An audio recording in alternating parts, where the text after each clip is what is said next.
दोस्तों, वैसे तो इतिहास हमें कई ऐसे खूंखार राजा महाराजाओं और सिपाहियों से परिचित करवाता है जिनकी क्रूरता सुनकर ही दिल कांप उठता है। लेकिन आज हम जिस शख्स के बारे में बताने जा रहे हैं, उसने अपने जीवन का पहला कत्ल अपने खेलने कूदने की उम्र में लगभग 12-13 साल में ही कर दिया था। वो एक ऐसा क्रूर सम्राट था जिसको आज जब भी इतिहास के पन्ने पलटने पर देखा जाता है तो उसको लेकर सबसे पहले यही ख्याल आता है कि वो किसी तरह का खलनायक था। लेकिन कोई भी जन्म से हत्यारा या खलनायक तो नहीं होता, बल्कि उसकी जीवन परिस्थितियाँ उसे हर खौफनाक कदम उठाने पर विवश कर देती हैं। आज की इस वीडियो में हम आपको गेंगिस खान के बारे में बताने जा रहे हैं, जिसको वैसे तो हमेशा लोग बदनामी की निगाहों से देखते हैं, पर उसकी कहानी से रूबरू होने के बाद शायद आपके जहन में पनप रही नफरत सम्मान में बदल जाए। दोस्तों, जो हमें आज के इतिहास के पन्नों में बताया जाता है, उसके हिसाब से गेंगिस खान एक ऐसा क्रूर इंसान था जिसने अपने जीवन में न जाने कितने लोगों को मौत के घाट उतार दिया था। जो कोई भी उसकी सफलता के रास्ते में रुकावट बनता था, उसे वो अपने रास्ते से हटाने में जरा भी नहीं सोचता था, फिर चाहे वो उसका कितना ही खास क्यों न हो। क्रूर सम्राट की उपाधि पाने वाले इस गेंगिस खान का जन्म 1168 में ओनोर नदी के किनारे बसने वाले बोर्जिगिन नाम के एक कबीले के लीडर एसुगेई चिफ्तेन के घर में हुआ था। बच्चे के जन्म के बाद माता पिता ने बड़े प्यार से इस बच्चे का नाम तेमुजिन रखा था। सामान्य बच्चों की तरह तेमुजिन का भी पालन पोषण हो रहा था और उस समय बाल विवाह की परंपरा थी। इसलिए एक दिन जब तेमुजिन के पिता अपने 9 साल के बेटे की शादी तय करके वापस अपने कबीले लौट रहे थे, तो रास्ते में ही उन्हें किसी दूसरे कबीले के सरदार ने छल से जहर दिया और उस जहर के कारण ही रास्ते में तेमुजिन के पिता की मृत्यु हो गई। अब जिस घर में किसी बच्चे के पिता की मौत हो जाए तो उस घर में तो मुसीबतों का पहाड़ ही टूट पड़ता है। ठीक उसी तरह पिता की मृत्यु के रूप में आए इस दुर्भाग्य ने तेमुजिन के हंसते खेलते परिवार को भी ग्रहण लगा दिया। उसके पिता की मृत्यु के बाद सब कुछ पहले से विपरीत हो गया। जो लोग उनकी किसी बात को नहीं टालते थे, वही लोग अब उनसे मुंह फेर कर चलने लगे। सत्ता पलट की वजह से हालात तो यहाँ तक बिगड़ गए थे कि कबीले के इन लोगों को कबीले से बाहर मंगोलिया के जंगल में जंगली जानवरों के हवाले भूखे प्यासे मरने के लिए छोड़ दिया गया था।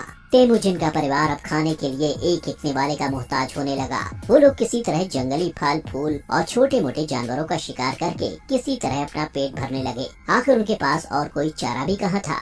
उस 9 साल के बच्चे को अब ये बात बहुत अच्छी तरह से समझ में आ गई थी कि इस दुनिया में जिंदा रहने के लिए ताकत का होना बहुत जरूरी है, क्योंकि ताकत के बिना तो कोई किसी रिश्तेदार को भी नहीं पूछता। तेमुजिन का परिवार मंगोलिया के जंगलों में एक दूसरे के साथ मिलकर किसी तरह जीवन यापन कर रहा था और उस परिवार में इतनी एकता थी कि वो हर मुसीबत का डट कर मुकाबला करने को तैयार थे। पर इस परिवार में तेमुजिन का बड़ा भाई बेगतार कुछ अलग ही स्वभाव का था। वो परिवार से ज्यादा अपना फायदा देखता था। जैसे वो परिवार में बांटे गए भोजन को भी जरूरत से ज्यादा हड़प लेता था और बात बात पर झगड़ा करता था तथा दबाव बनाने की कोशिश करता था। अब जाहिर सी बात है, जब वो और बड़ा और ताकतवर हो जाएगा तो पूरे परिवार को अपने हिसाब से अपने दबाव में ही चलाने की कोशिश करेगा। और ये बात तेमुजिन समझ गया था कि इसका परिणाम बहुत ही भयानक होने वाला है। धीरे धीरे ये बात जब तेमुजिन के दिमाग में चुभने लगी तो ऐसे में या तो वो अपने परिवार को छोड़कर चला जाता या तो अपने भाई से अपने परिवार वालों को मुक्त करा लेता। परिवार को अकेले मुसीबत में छोड़कर जाना तेमुजिन के लिए कायरता का काम था।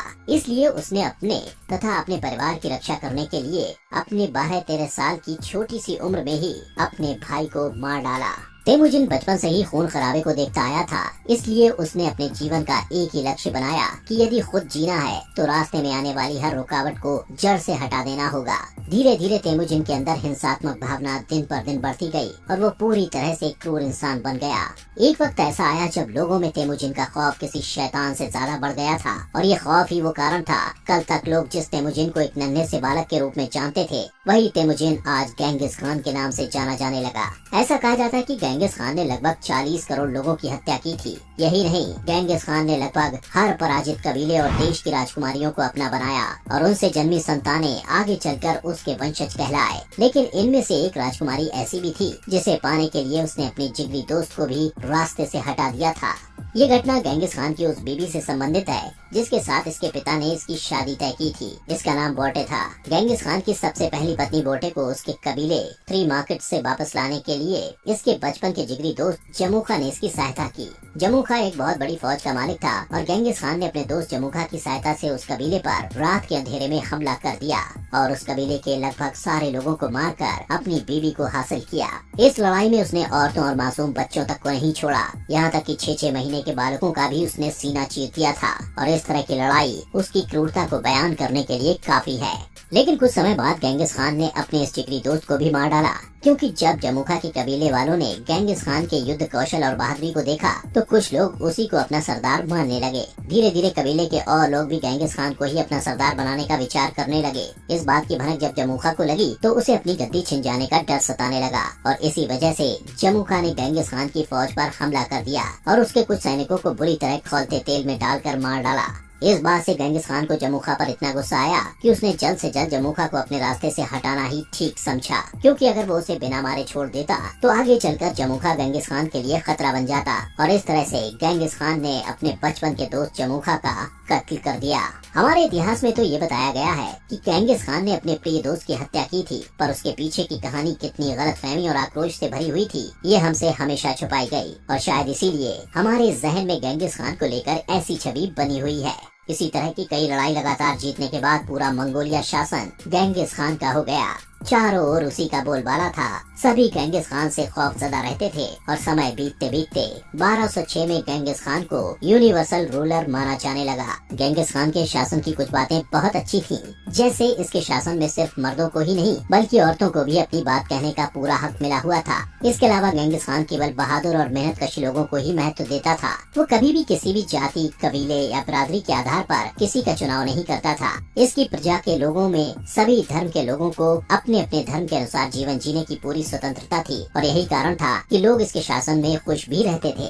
पर अब यहाँ सोचने वाली बात ये है कि जब सब कुछ सही चल रहा था तो आखिर किस तरह ये सबसे क्रूर और निर्दयी राजा माना जाने लगा। इतिहास गवाह है कि कोई भी व्यक्ति राजा बनने के बाद अपने राज्य का विस्तार करना चाहता है, और ठीक इसी तरह गेंगिस खान ने भी अपने राज्य का विस्तार करने के लिए सबसे पहले चाइना को ही चुना। गेंगिस खान ने सबसे पहले अपनी पूरी ताकत और सेना समेटकर चाइना पर हमला किया और 1210 से 1215 के बीच में चाइना के जिया और चिन राज्य का नामो निशान पूरी तरह से मिटा दिया। इसके बाद उसका अगला निशाना था ईस्टर्न यूरोप। ईस्टर्न यूरोप में खुरासान एम्पायर ऐसी जगह थी जहां से उसके सबसे महत्वपूर्ण राज्य का रास्ता यहीं से होकर गुजरता था। ऐसा नहीं था कि गेंगिस खान सभी से दुश्मनी चाहता था, वो पहले कई बार कुछ लोगों के साथ दोस्ती का हाथ भी बढ़ा चुका था। ठीक ऐसा ही उसने यहाँ भी किया। गेंगिस खान ने वहाँ के शासक शाह अल्लादीन मोहम्मद से दोस्ती करने के उद्देश्य से अपने 500 सैनिकों को उनके पास भेजा, लेकिन उसका सोचना उल्टा हो गया और उस राज्य ने उनके सैनिकों के साथ बुरा व्यवहार करके गेंगिस खान पर जासूस बेचकर जासूसी करवाने का संगीन आरोप लगाया। गेंगिस खान एक और प्रयास करना चाहता था और उसने शांति दूत के रूप में अपने 3 सैनिकों को शाह अल्लादीन मोहम्मद के पास भेजा, लेकिन शाह ने शायद गेंगिस की क्रूरता को कम समझ लिया था और इसी गलतफहमी के तहत शाह ने गेंगिस खान के 3 सिपाहियों में से एक की गला काटकर निर्मम हत्या कर दी और बाकी दोनों को अपने सरदार तक यह खतरनाक संदेश देने के लिए वापस भेज दिया। अब अपने ही सैनिक का कटा हुआ सर देखकर गेंगिस खान का खून खौल उठा और उसने शाह के पूरे राज्य को नेस्तनाबूद कर दिया। शाह के मरने के बाद गेंगिस खान ने शाह के बेटे का पीछा नहीं छोड़ा, बल्कि वो शाह के बेटे जलालुद्दीन मोहम्मद के खून का प्यासा बना हुआ था। जलालुद्दीन दिल्ली के बादशाह इल्तुतमिश के पास शरण मांगने गया, लेकिन गेंगिस खान जैसे खूंखार व्यक्ति से कोई भी बिना वजह दुश्मनी नहीं लेना चाहता था और इसी कारण इल्तुतमिश ने जलालुद्दीन मोहम्मद की मदद करने से मना कर दिया और फिर भागते भागते वो इंडस नदी तक पहुंच गया, जहां पर गेंगिस खान ने उसकी हत्या कर दी। अब यहाँ चौंकाने वाली बात ये भी है कि आखिर शाह के बेटे को मारने के बाद गेंगिस खान ने हिंदुस्तान पर अपना कब्जा क्यों नहीं किया। इसका कारण ये है कि हिंदुस्तान से गेंगिस खान की कोई दुश्मनी नहीं थी। अगर उसकी सभी लड़ाइयों को देखें तो उन सभी से यही पता चलता है कि उसने जितनी भी लड़ाइयाँ लड़ी वो सभी किसी न किसी बदले के कारण ही लड़ी। बचपन में उसके पिता की हत्या पहली घटना थी जिसने उसके जीवन को इतना क्रूर बना दिया। ये बात 100% सच है कि गेंगिस खान हमेशा हर एक साम्राज्य के साथ संधि बनाकर चलना चाहता था और उसने किसी भी जंग से पहले कई बार समझौते के प्रयास किए। लेकिन अब अगर आप किसी अव्वल दर्जे के सम्राट के सम्मान को ठेस पहुंचाएंगे और फिर ये कामना करेंगे कि वो सम्राट आपको कुछ भी न कहे, तो हमारी समझ से इससे बड़ी बेवकूफी तो कोई हो ही नहीं सकती। हालांकि हम ये नहीं कह रहे कि गेंगिस खान पूरी तरह सही था, बल्कि हमारे कहने का मतलब ये है कि शायद वो इतना भी गलत नहीं था जितना हम उसे मानते हैं। हालांकि परिस्थितियों के मारे गेंगिस खान को लेकर आपके क्या विचार हैं, हमें नीचे कमेंट करके जरूर बताइएगा।